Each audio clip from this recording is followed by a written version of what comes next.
حضرت زید بن حارثہ رضی اللہ تعالیٰ عنہ رسول اللہ کے غلام ہوئے، بکتے بکاتے جناب محمد مصطفیٰ کی بارگاہ میں آ گئے۔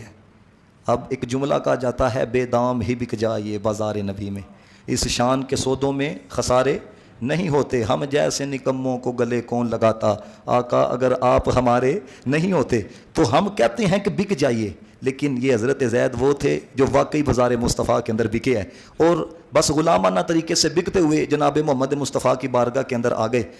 اب جب ان کے گھر پتہ چلا کہ ہمارا بیٹا وہ جناب محمد مصطفیٰ علیہ الصلوۃ والسلام کے پاس ہے، تو ان کے ابا جان، ان کے ماما جان، ان کے چچا جان وہ رسول اللہ کی بارگاہ کے اندر آئے اور آ کے عرض کرتے ہیں کہ ہماری خوش قسمتی، ہماری خوش بختی کہ ہمارا پتر آپ کے پاس ہے، آپ صادق ہیں، آپ امین ہیں۔ تو ماں تو اپنے پتر کو دیکھنے کے لیے ترس رہی ہے، تو کسی نے اغوا کر کے ہمارے پتر کو بیچ دیا تھا، تو آپ یہ بیٹا ہمارے حوالے کر دیں۔ اب جناب محمد مصطفیٰ علیہ الصلوۃ والسلام نے جو بات کہی نا، دیکھو بسا اوقات محبوب کو بھی محب پہ بڑا یقین ہوتا ہے۔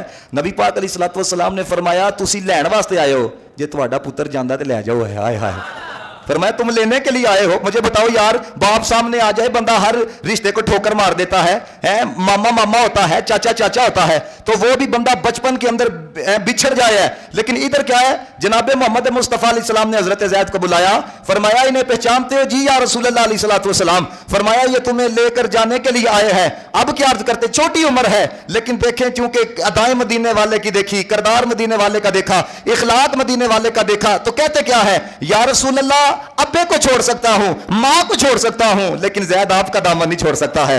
اب کیا تھا، اب چھوٹی سی عمر ہے۔ جناب محمد مصطفیٰ علیہ الصلوۃ والسلام نے جب یہ پیار دیکھا حضرت زید رضی اللہ تعالی عنہ کا، تو جانے جانا جناب محمد مصطفیٰ علیہ الصلوۃ والسلام نے آپ کو لے پالک بیٹا بنا لیا۔ آپ کو پتہ ہے ایک حقیقی بیٹا ہوتا ہے، ایک لے پالک بیٹا ہوتا ہے، تو جناب محمد مصطفیٰ علیہ الصلوۃ والسلام نے حضرت زید کو لے پالک بیٹا بنایا، اور حضرت زینب رضی اللہ تعالی عنہ، ایک وہ زینب ہے جو رسول اللہ کی صاحبزادی ہے، ایک وہ تھی جو رسول اللہ کی صحابیہ تھی، تو نبی پاک نے اپنی صحابیہ کے ساتھ حضرت زید رضی اللہ تعالی عنہ کا نکاح کروایا۔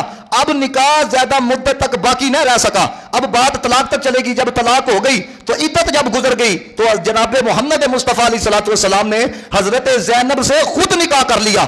اب جب نکاح کیا حضرت زینب سے، اب یہودیوں نے پراپوگنڈا کرنا شروع کر دیا۔ انہوں نے کہا جی دیکھو محمد عربی نے اپنے پتر کی بیوی سے نکاح کر لیا ہے، محمد عربی نے اپنے پتر کی بیوی سے شادی کر لی ہے۔ جب انہوں نے یہ اعتراض اٹھانے شروع کیے کہ محمد نے اپنے پتر کی بیوی سے نکاح کیا ہے، اب ذرا غور کرو، اعتراض مصطفیٰ پر کیا جا رہا ہے، لیکن عظمت مصطفیٰ دیکھو، اعتراض مصطفیٰ پہ کیا جا رہا ہے، جواب خالق کائنات کی طرف سے دیا جا رہا ہے۔ فرمایا ما کان محمد ابا احد من رجالکم ولکن رسول اللہ وخاتم النبیین۔ فرمایا محمد تم مردوں میں کسی کے باپ نہیں، ولکن رسول اللہ، وہ اللہ کے عظیم الشان رسول ہے، وخاتم النبیین، اور آخری نبی ہے۔ میں رات پڑھ رہا تھا، مجھے لطف بڑا آیا، کہتے ہیں یہ وخاتم النبیین کیوں کہا، یہ ختم نبوت کا تاج کیوں پہنایا؟ اب ذرا غور کیجئے گا، ولکن رسول اللہ کے بعد آیا وخاتم النبیین۔ کہتے ہیں اللہ تعالیٰ سونے سے کہہ یہ رہا تھا، سونے آدم سے لے کے عیسیٰ تک تیرے سے پہلے بڑے آئے ہیں جن سے ہم نے کلام کیا ہے، تجھے ہم نے آخری نبی اس لیے بنایا ہے، تیرے بعد ہمیں کسی سے کلام کرنا پسند ہی نہیں ہے۔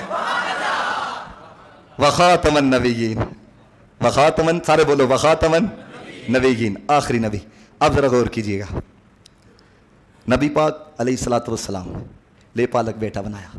اس سے یہ بھی پتہ چلتا ہے کہ حقیقی بیٹا اور لے پالک بیٹا دونوں ایک جیسے نہیں ہوتے، اور اگر کسی کا نسب کسی سے ثابت ہو، ٹھیک ہے، تو اسی کے باپ سے اس کو پکارنا چاہیے، ادعوہم لآبائہم۔ حضور علیہ الصلوۃ والسلام کے نام جو صاحبزادے تھے، حضرت قاسم، حضرت طاہر، حضرت ابراہیم، چھوٹی عمر کے اندر ہی دنیا سے چلے گئے۔ حضور علیہ الصلوۃ والسلام کی 4 صاحبزادیاں تھیں، حضرت زینب، حضرت ام کلثوم، حضرت بی بی رقیہ اور حضرت فاطمہ الزہرا۔ جو پہلی 3 صاحبزادیاں تھیں شادی شدہ بھی ہوئیں، صاحب اولاد بھی ہوئی، لیکن رسول اللہ علیہ الصلوۃ والسلام کی ظاہری حیات ہی میں دنیا سے چلے گئے۔ حضرت فاطمہ الزہرا رضی اللہ تعالی عنہا رسول اللہ علیہ الصلوۃ والسلام کی ظاہری حیات کے بعد صرف یہی زندہ رہیں۔ اب عرب کے اندر کیا دستور تھا، یہ بات کو ذرا سمجھیے گا کہ اللہ تعالیٰ کو اپنے محبوب کا آخری نبی ہونا کتنا پسند ہے، کتنا محبوب ہے۔ اب عرب کے اندر یہ تھا کہ جس کے پتر فوت ہو جاتے تھے نا، کوئی پتر باقی نہیں رہتا تھا، اس کو ابتر کہا جاتا تھا۔ اب یہودیوں نے کہا کہ محمد تو ابتر ہے، خاندان ختم ہو گیا ہے، نسل ختم ہو جائے گی۔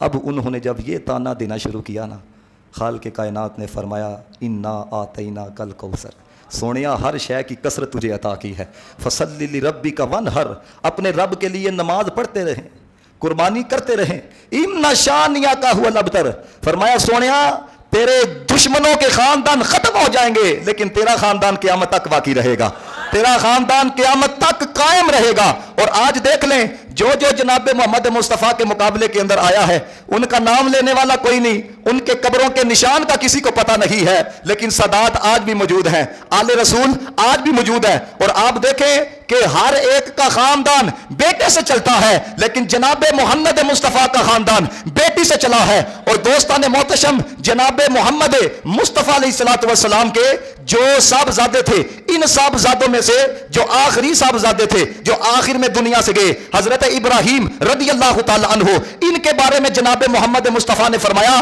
لو کان ابراہیم حیا لکان نبیا، نبی پاک علیہ السلام نے فرمایا اگر میرا یہ ابراہیم زندہ ہوتا تو نبی ہوتا۔ یعنی کہ بڑے بڑے انبیاء، حضرت یعقوب لے لیں، حضرت اسحاق لے لیں، حضرت ابراہیم لے لیں، اللہ تعالیٰ نے ان کے پتروں کو نبوت عطا کی۔ تو جب خلیل اللہ کے پتر کو نبوت عطا کی تو اللہ تعالیٰ نے سونے کو محبوب بنایا ہے، تو اللہ تعالیٰ کے محبوب نے فرمایا اگر ابراہیم زندہ ہوتا تو یہ نبی ہوتا۔ تو دوستان محتشم، اگر ان کے بیٹے جناب محمد مصطفیٰ کے آقا علیہ الصلوۃ والسلام کی ظاہری حیات کے بعد زندہ رہتے تو قوم نے تو نبی کیا شروع کر دینا تھا۔ خالق کائنات نے مسئلے کو جڑ سے ہی ختم کر دیا، فرمایا ما کان محمد ابا احد من رجالکم ولکن رسول اللہ وخاتم النبیین وکان اللہ بکل شیء علیما۔